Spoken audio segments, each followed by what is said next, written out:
Marlène et Jean-Claude sommes très heureux de te présenter une émission très spéciale afin de comprendre les faits d'actualité.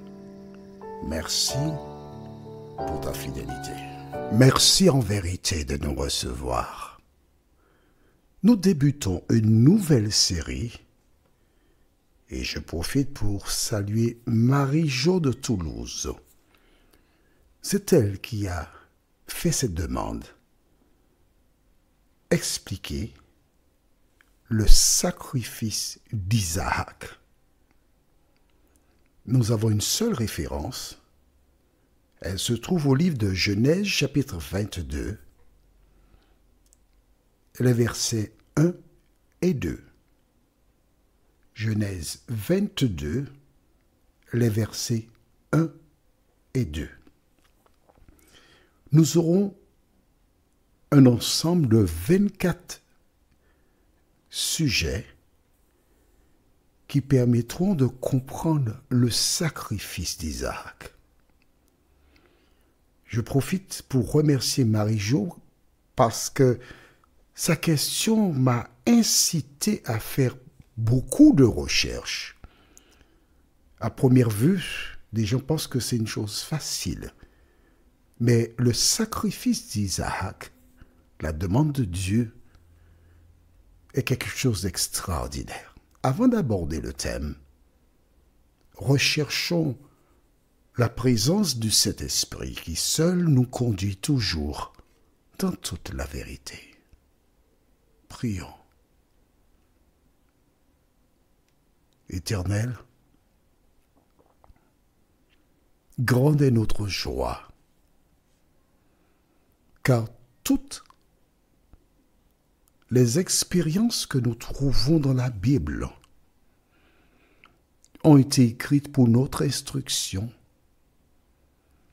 à nous qui sommes parvenus à la fin des temps.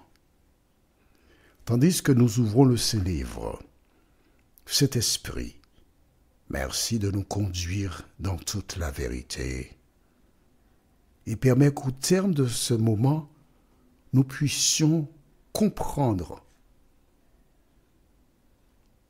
tout ce que tu nous inculques, nous t'en prions, au nom de Jésus et pour ta gloire éternelle. Amen. Pour celles et ceux qui ne savent pas qui est Abraham, il faut savoir que c'est un homme qui, à l'âge de 75 ans, Dieu lui dit de laisser sa patrie, de partir vers un pays qu'il a réservé pour lui.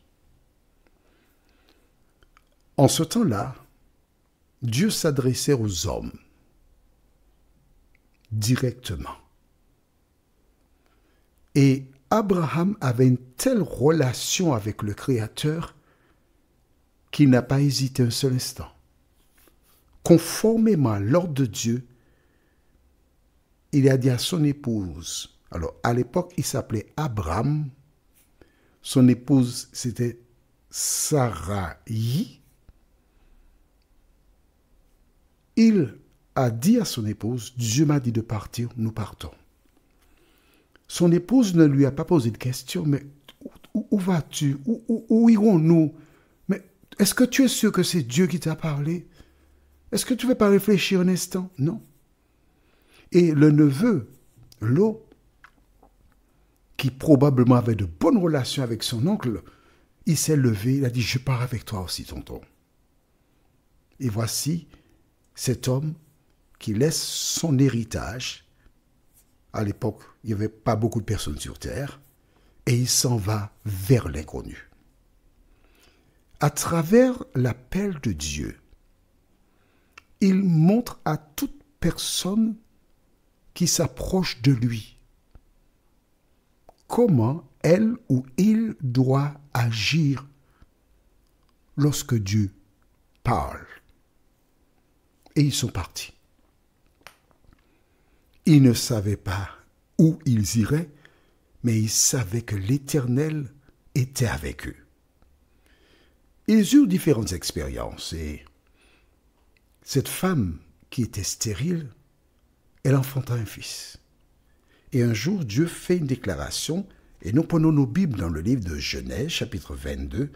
Alors, celles et ceux qui sont nouveaux, j'expliquais, il te faut avoir un cahier au minimum de 300 pages, la Bible, parce qu'il te faut suivre en même temps que moi ce que je lis, ainsi tu as la certitude que c'est la vérité.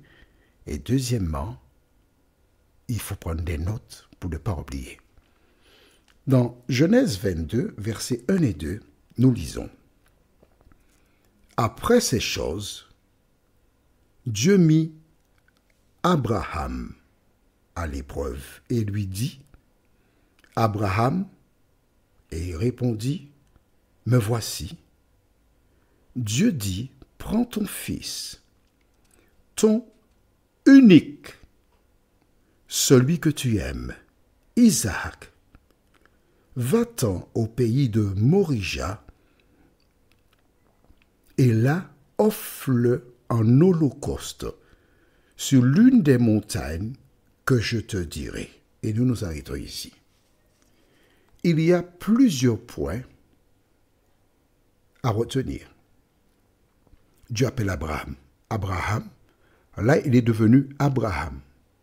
Et son épouse, le prénom a changé, est devenu Sarah. Et quand Dieu appelle Abraham, il répond, me voici. C'est-à-dire, je me tiens à ta disposition. Qu'attends-tu de moi? À travers les différents messages, Dieu s'adresse à toi de manière personnelle. Marie-Gabrielle doit répondre, me voici. Jocelyne, me voici. Paul, me voici. Ce sont donc ce que nous devons faire quand Dieu s'adresse à nous. Et il ajoute en disant, prends ton fils. Il faut savoir que Abraham a 2 fils. Un premier, et nous verrons cela, Ismaël, et ensuite Isaac. Mais Dieu lui dit, prends ton fils, et il dit ton unique. Ah bon? Mais il y a 2, Ismaël et Isaac. Pourquoi dit-il ton unique? Qu'est-ce que cela veut dire? Il ajoute celui que tu aimes. Waouh! Prends ton fils. 1, 2, ton unique. 3, celui que tu aimes. Lequel? Il y a Ismaël et Isaac. Ismaël est né d'une femme égyptienne qui était une servante. Et Isaac, c'est celui qui est né de son épouse. Dieu me dit de donner en sacrifice mon fils. Ah, je vais me débarrasser d'Ismaël. Mais Dieu dit non. Il lui dit c'est Isaac. Pourquoi Dieu lui dit-il d'offrir Isaac et non pas Ismaël en holocauste sur une des montagnes que je te dirai? L'ordre est clair, l'ordre est précis. Que doit faire Abraham? Alors, nous allons prendre le temps, lors de notre prochaine étude, pour parler d'Ismaël. Mais quand Abraham reçoit l'ordre de Dieu, qui est clair, qui est net, qui est précis, selon toi, que doit-il faire? Obéir? Il a 2 solutions. À son réveil, parce que c'est la nuit que Dieu s'est adressé à lui, dire à son épouse, tu sais, chérie, cette nuit, Dieu m'a dit, va offrir Isaac en sacrifice. Est-ce que Dieu lui a dit d'en parler à son épouse? Non. Dieu s'est adressé à lui, personnellement. Et toi qui m'écoutes, Dieu s'adresse à toi. Tu peux comprendre l'évangile et ton compagnon ne comprend rien du tout. Tu peux comprendre l'évangile et ta compagne ne comprend rien. Que feras-tu? Diras-tu comme certains, bon, je dois attendre que mon épouse comprenne l'évangile pour que je donne mon cœur à Jésus? Ou encore diras-tu, l'Éternel m'a appelé, je réponds à son appel. La Bible t'inculque que cet homme qui a été appelé, tout simplement parce que Dieu savait que de sa descendance viendrait au monde Jésus, le Sauveur du monde. Cet homme nous montre comment nous devons agir quand Dieu nous donne un ordre. La question que je te pose, à la lumière de tout ce que tu as déjà vu, entendu de Dieu, que fais-tu?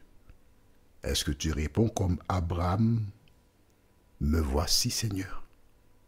Je me tiens à ta disposition. » Prions. Notre Seigneur et notre Dieu, Saint-Esprit, merci pour la parole. Dans cette série où nous aurons 24 études, tu nous montres dès le départ que tu n'as pas choisi Abraham par hasard.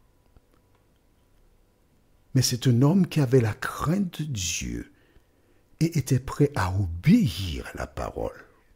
Seigneur, tu reviens chercher tes enfants. Tous ceux qui ont accepté et appliqué la parole dans leur vie, de nous aider à développer l'obéissance vis-à-vis de toi en tout temps et en toutes circonstances, nous t'en prions. Au nom de Jésus et pour ta gloire éternelle. Amen. Que l'Éternel continue de te bénir. Et il me tarde de te retrouver. Nous sommes parvenus au terme de notre réflexion. Si d'aventure tu as une question, il te suffit d'envoyer un message par le biais de WhatsApp au numéro suivant, plus 596 696 88 93 93. Et alors Jean-Claude, moi, je me ferai un réel plaisir de répondre à ta question.